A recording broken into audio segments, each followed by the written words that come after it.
I'm not gonna go on about semi-scientific studies to prove some point because that's not how I see meditation. I don't see it as a medical recommendation. I don't laugh, love, live because it's good medically. I believe it's a better state of being compared to sadness, depression, lifeless living. It's my personal choice to try being happy. Along with other states of being such as happy, sad, etc., there is one more way you could live. That is the state of bliss. I watch sitcoms to laugh, I meditate to be blissful and beyond that. Let us analyze the state of being. When you are genuinely laughing, you don't consciously remember your problems in regular life. The state of happiness will make you ignore the problems for the time being. Philosophers through 20th century advocated that happiness is the best state of being because when you're not freaking out about stuff around you, you'd probably navigate them better. I don't disagree, but let me present my case. Being is the meditative state, which could loosely be translated as the state of bliss, as a state where you are naked AF. Not talking about removing clothes, bit deeper. Your body, still deeper. Your emotions like sadness and happiness, dig deeper. Your memories and ambitions, i.e. your past and future, still didn't get there. Okay, I'll only be the present moment with my present identities, will it work? No, but that's the right track. Let's define the meditative state.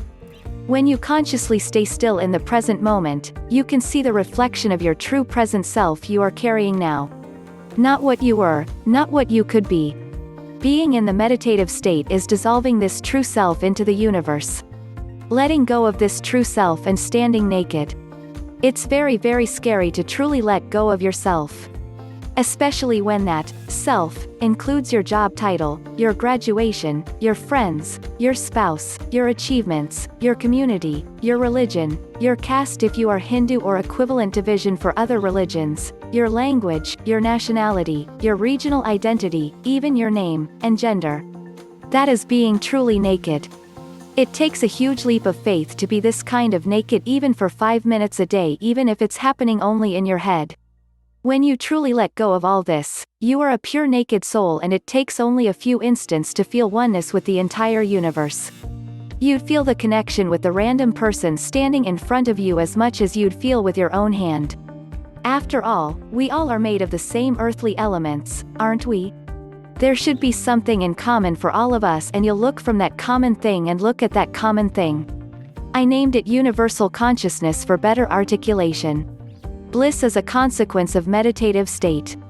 Bliss is a state of total contentment where you absolutely have no desire. Imagine how it would be. Just get aware of what's going on in your mind and subtract all the desires from it and see what's remaining. This consequential added benefit itself drives many people into the path of meditation. Operating from universal consciousness is just another level from bliss. That's the state of truth. You can't articulate any of it, but you know answers to every question you've ever had. At this point, definition of you itself is completely changed. This is worth the effort. Now coming to question, let's discuss meditation as mentioned. I always watch this show called Seinfeld, because that pushes me to the state of happiness. Meditation is my Seinfeld if I want to be in the meditative state instead of the state of happiness. Now, is there a proof that Seinfeld makes me happy? Nope. None. Nada. It's propagated based observation and experience. This is what you should be seeking, not what you should be convinced, because there is only one benefactor, and that's you. I could only recommend you a sitcom. I can't prove it brings happiness to you. Meditation is the path which could guide you through the path which dissolves your individual consciousness into universal consciousness, resulting in the ultimate union. Yoga. The evidence can be found by the individual through their own direct experience. By you, or anyone else who practices meditation. This is what meditation is all about, direct experience and the wisdom that arises through one's direct experience. Nothing else is needed. No one else is needed. This is meditation and mindfulness, and it must be practiced and experienced so the individual may know for themselves the evidence of its benefit. If you were inquiring into the scientific paradigm, you may be waiting a long time for the papers and reports and studies and cross-studies and peer reviews and peer edits and the evidence that may be found upon observation conducted by the body that is science. Culturally, we have placed a large emphasis on science. This is cool because science has discovered neat things for us to know about and manipulate for the betterment of humanity, like medicine. It is a double-edged sword though because it places all the emphasis on, and hands over the subsequent power of truth to somebody else other than an individual. If there has been no peer-reviewed publishing, or studies, or cross-studies conducted, is it not and can it not be real? Looks like many of the answers already posted can direct you to the scientific studies. They are countless, with many done at major universities using very modern brainwave measuring equipment. My evidence is strictly experiential. I never bothered with the science behind it. I just sat down and started meditating 45 years ago, did it daily, introduced new techniques and approaches over the years, and got immediate results.